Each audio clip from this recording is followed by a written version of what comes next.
कहानी की शुरुआत में हम पैक्सटन को देखते हैं। वह अस्पताल में भर्ती है, जैसे कि पिछले पार्ट में हमने देखा था।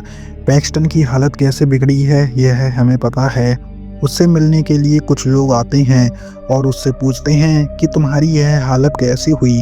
वह उन्हें सब कुछ सच सच बता देता है। हंटिंग क्लब में उसके साथ ही मारे गए थे और हमें पता है कि वह वहाँ से कैसे बचकर निकला। उन लोगों के हाथ पर एक टैटू बना हुआ होता है। यह बिल्कुल वैसा ही है जैसा उन लोगों के हाथों पर बना हुआ था। पैक्सटन जैसे ही यह देखता है तो उसकी धड़कन बढ़ जाती है।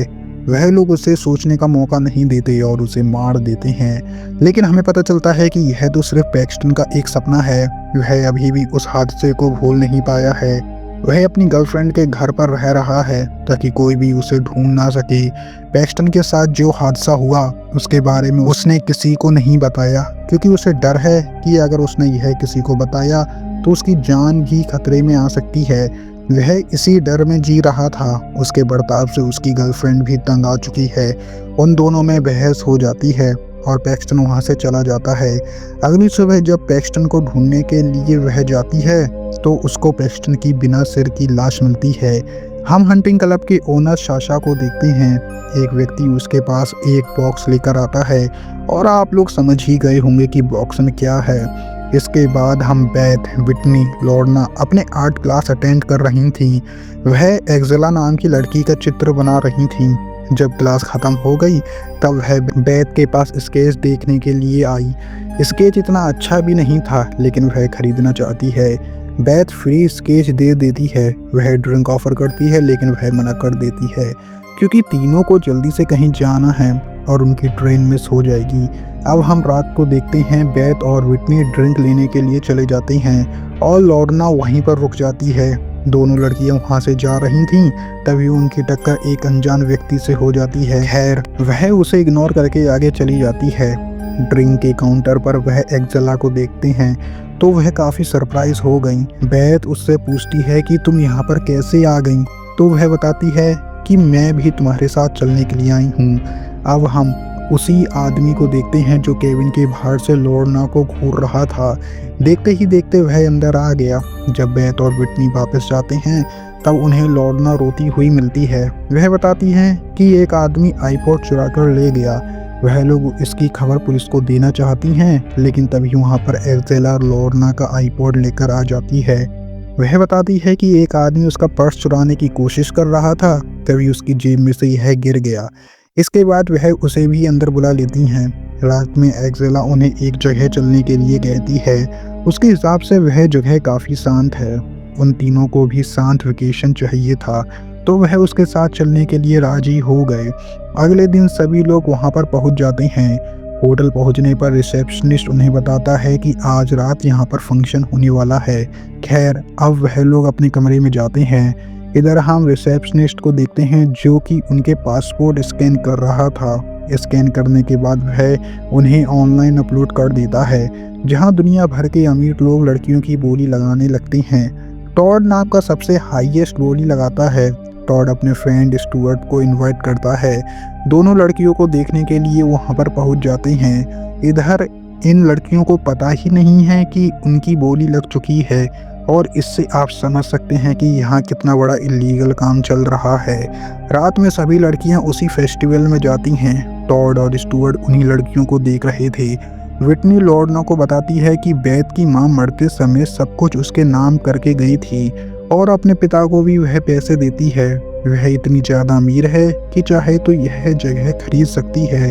वह लोग वहाँ पर काफ़ी इंजॉय कर रहे थे, लेकिन लॉर्ना वहाँ पर अकेली बैठी हुई थी। तभी वहाँ पर रोमन नाम का एक व्यक्ति आता है और उसे डांस के लिए ले जाता है। बेथ के पास भी एक लड़का आता है, लेकिन वह उसे मना कर देती है। थोड़ी देर बाद वहाँ पर रिसेप्शनिस्ट आता है और बेथ को ड्रिंक देकर चला जाता है। बेथ ड्रिंक नहीं पीती और चुपचाप पीछे फेंक देती है। लॉर्ना बेथ को बताती है कि रोमन उसे बाहर घुमाने के लिए ले जाना चाहता है। बेथ लॉर्ना को साफ मना कर देती है, क्योंकि एक तो अनजान शहर में हम हैं और ऊपर से कोई अनजान व्यक्ति उसे कहीं ले जाना चाहता है। इसके बाद हम देखते हैं बेथ ड्रिंक लेकर स्टुअर्ट के पास जाती है। वह दोनों आपस में बहुत सारी बातें करने लगते हैं। बेथ वहाँ से जाने लगी तो स्टुअर्ट उसे गुड बाय बेथ कहता है, लेकिन बेथ को काफ़ी अजीब लगता है क्योंकि इतनी सारी बातों में उसने अपना नाम तो उसे बताया ही नहीं था, तो फिर उसे उसका नाम कैसे पता चला। स्टुअर्ट बताता है कि उसने तुम्हारी दोस्त को तुम्हारा नाम बुलाते हुए सुना था। बेथ उसकी बात पर यकीन कर लेती है और वहाँ से चली जाती है। आगे उसे लॉर्ना दिखाई देती है जो रोमन के साथ बोट के जरिए कहीं पर जा रही थी। वह उसे रोकने की कोशिश करती है लेकिन कोई फायदा नहीं होता। हम देखते हैं रोमन उसे एक सुनसान जगह पर ले जाता है और कुछ लोग उसे पकड़कर ले जाते हैं। इधर बेथ और विटनी वापस चले जाते हैं लेकिन एक्जेला लॉर्ना के लिए रुकती है। होटल पहुंचकर बेथ अपने साथ वाले कमरे में देखती है तो उसे दो आदमी दिखाई देते हैं जो सामान को पैक कर रहे थे। बेथ को देखकर वह आदमी दरवाजा बंद कर देता है। अगली सुबह लड़कियां चिल कर रही थी। उन लड़कियों को लग रहा था कि शायद लॉर्ना रोमन के साथ एंजॉय कर रही हैं। इधर हम देखते हैं लॉर्ना को पकड़कर उल्टा लटकाया गया है। एक लड़की वहां पर आती है और वह उसको मार देती है। ऐसा लग रहा है कि वह औरत लॉर्ना के खून से नहा रही है और एक रिचुअल परफॉर्म कर रही है। इधर हम बेथ को देखते हैं जो स्विमिंग पूल में सो रही थी। जब उसकी आंखें खुलती हैं तब उसके आसपास कोई नहीं होता। थोड़ी देर बाद हम देखते हैं कुछ गार्ड्स वहां पर उसे पकड़ने के लिए आ जाते हैं। उन सभी से बचते हुए वह दीवार से कूदकर रोड पर जाती है। बेथ एक ट्रक ड्राइवर से मदद मांगती है लेकिन वह उसकी कोई मदद नहीं करता। बेथ जल्दी से जंगल की तरफ भागती है। कुछ क्रिमिनल बच्चे उसे जाल में फंसाकर मारने लगते हैं। तभी वहां पर एक्जेला आ जाती है। वहां पर शासा भी होता है। एक्जेला बेथ को वहां से ले जाती है। शासा उन बच्चों में से एक को आगे आने के लिए कहता है। एक बच्चा आगे आता है तो वह उसे गोली से मार देता है लेकिन इन सब बाकियों से बच्चे नहीं डरते। एक्जेला बेथ को सहसा के घर ले जाती है। वहां पर हम एक्जेला की एक शानदार फोटो देखते हैं।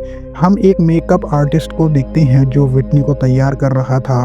विटनी किसी भी तरह पीछे छुड़ाकर भागती है लेकिन सब जगह सीसीटीवी कैमरा लगे हुए थे इसलिए गार्ड सारे दरवाजे बंद कर देते हैं। इधर बेथ एक्जेला के कमरे में फोटो देख लेती है जिसमें वही आदमी था जिसने ट्रेन में लॉर्ना का आईपॉड चुराया हुआ था। इससे यह साबित हो जाता है कि एक्जेला इन सब में शामिल है और यह एक सोची समझी प्लानिंग है। बेथ खिड़की से नीचे देखती है तो वह दो गार्ड को देखती है। यह वही गार्ड हैं जो स्विमिंग पूल में उसे पकड़ने के लिए गए थे। जल्दी से वह अपने आप को छुपाने की कोशिश करती है और इस चक्कर में वह एक सीक्रेट रूम में चली जाती है। यहाँ पर बहुत सारे लोगों के कटे हुए सिर रखे हुए थे। गार्ड्स अब बेथ को पकड़ लेते हैं। टॉड और स्टुअर्ट भी तैयार होकर फैक्ट्री तक पहुँच जाते हैं। कपड़े बदलकर वह लोग अपने अपने कमरे में जाते हैं। स्टुअर्ट के कमरे में बेथ मिलती है जिसे देखकर वह घबरा जाता है। वह बताता है कि वह तो यहाँ पर आना ही नहीं चाहता था बल्कि वह तो अपने फ्रेंड की वजह से यहाँ पर आया है। वह बेथ को आज़ाद कर देता है। जैसे ही वह आज़ाद होती है वह वहाँ से निकलने की कोशिश करती है लेकिन पीछे से वह उसे मारकर बेहोश कर देता है। इधर टॉड विटनी को टॉर्चर कर रहा होता है।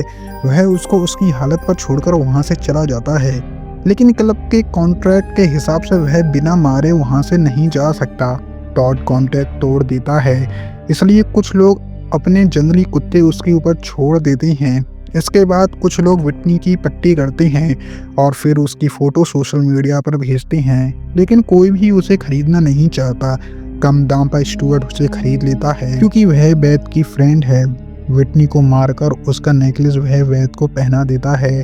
बेथ अपने आप को बचाने के लिए उसे सेड्यूस करने लगती है इसलिए वह उसके हाथ खोल देता है और टेबल पर लिटा देता है।